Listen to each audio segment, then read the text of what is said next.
Bonsoir.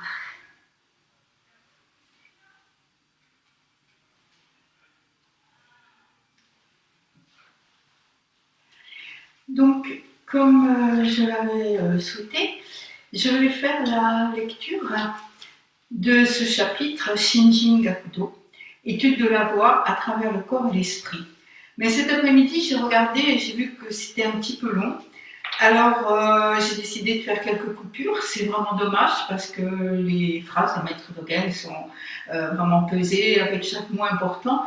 Mais voilà, les disciples, c'est comme ça. On peut pacifier et finalement, ils font des petites coupures comme ça. Mais je vais avoir le plaisir quand même de pouvoir vous lire cette première partie, étudier la voix avec l'esprit. On ne peut atteindre la voie du Bouddha en n'étant pas en accord avec elle. Et en ne l'étudiant pas, on s'en éloigne encore davantage. Nangaku Dai a dit, ce n'est pas qu'elle ne dépend pas de la pratique et de la réalisation, c'est qu'elle n'admet pas de souillure. C'est pour cette raison que tous les Bouddhas ont nécessairement pratiqué, pratiquent ou pratiqueront la voie du Bouddha. Provisoirement, disons qu'il y a deux manières d'étudier la voix, par l'esprit et par le corps. Étudier avec l'esprit, c'est étudier la voix avec la pensée, le cœur de chair et la conscience universelle. Une fois que vous avez suscité l'esprit d'éveil et que vous êtes en sympathie mutuelle avec toute chose, prenez refuge dans la grande voie des Bouddhas et des patriarches et appliquez votre esprit à l'étude et à la pratique des actes quotidiens.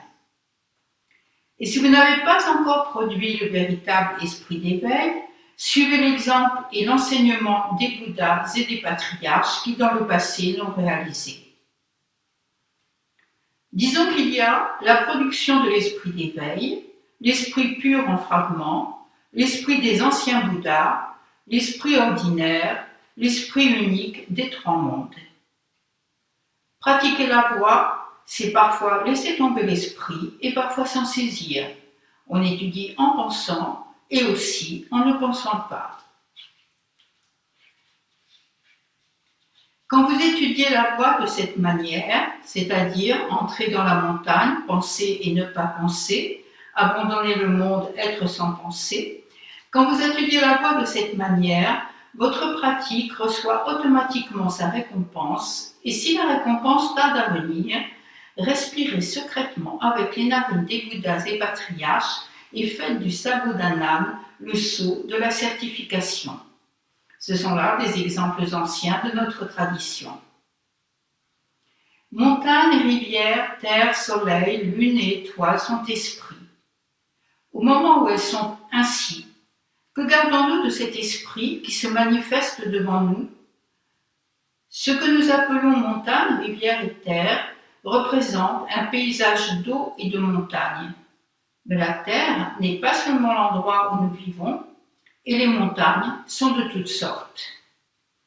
La terre n'est pas forcément le sol, et le sol n'est pas forcément la terre.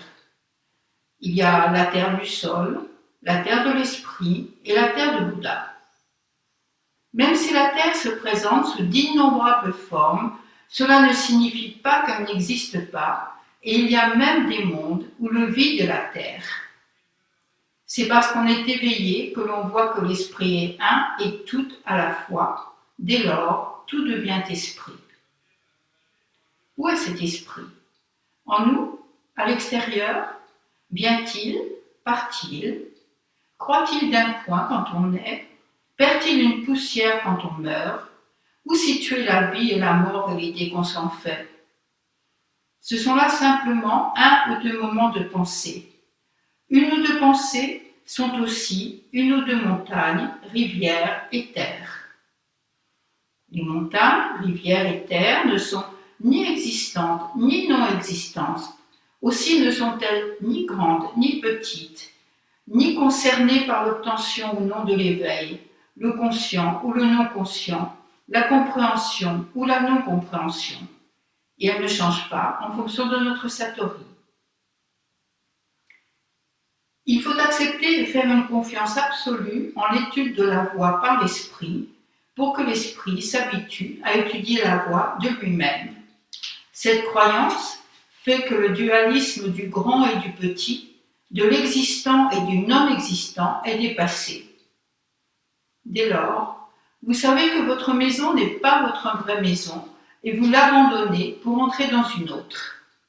L'étude de la voix est ainsi. Et c'est parce qu'elle est ainsi que les murs, tuiles et pierres sont esprits. Il n'y a pas de triple monde ou de plan des essences d'un esprit unique qui serait à part. Il y a des murs, des tuiles et des pierres. Maculé de boue ou trempé d'eau, rien n'entrave l'esprit. Parfois il se dessout ou éclate en morceaux, parfois il est broyé en poudre. Pilier solitaire, il va sans escorte, et telle une antenne de pierre se tient sans support. C'est ainsi qu'on étudie la voix, en courant pieds nus à l'insu de tout le monde. Pratiquer la voix, c'est faire la culbute, et toutes choses culbutent en même temps. Au moment où les murs croulent, on peut étudier les 10 directions et voir de tous côtés par la porte sans porte.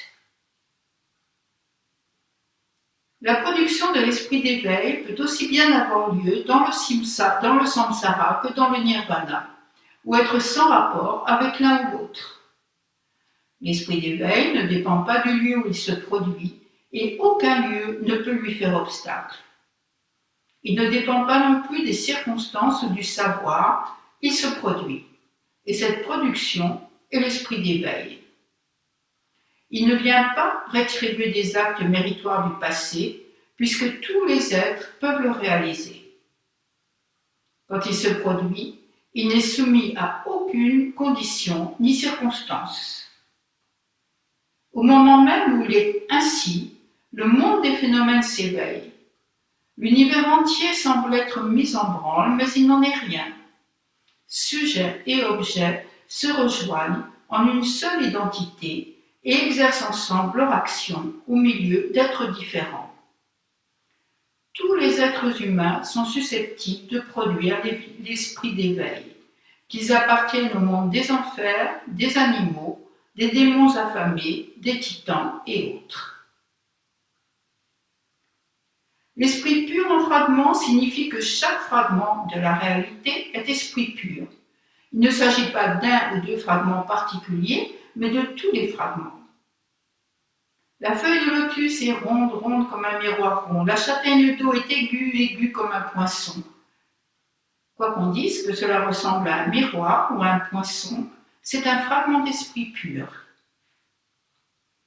L'esprit des anciens Bouddhas est la réponse du maître de la nation, Daisho, à la question d'un moine sur l'esprit de Bouddha, murs, tuiles et pierres. Cependant, il faut savoir que cela ne signifie pas pour autant que l'esprit des anciens Bouddhas est murs, tuiles et pierres, et vice-versa. Mais c'est ainsi que l'on pénètre l'esprit des anciens Bouddhas.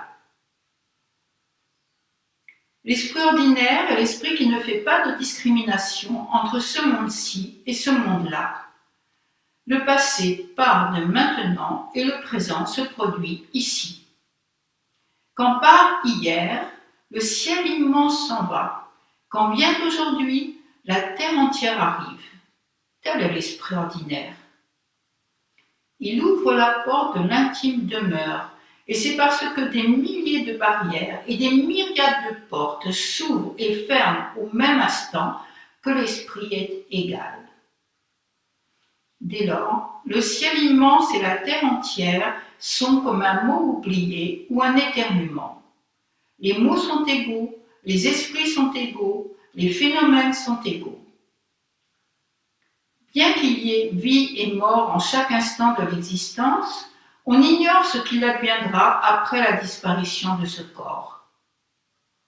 Malgré cette ignorance, si vous suscitez l'esprit d'éveil, vous avancerez forcément sur la voie. Il est ici et maintenant, sans aucun doute. Même si vous en doutez, le doute, lui aussi, est esprit ordinaire.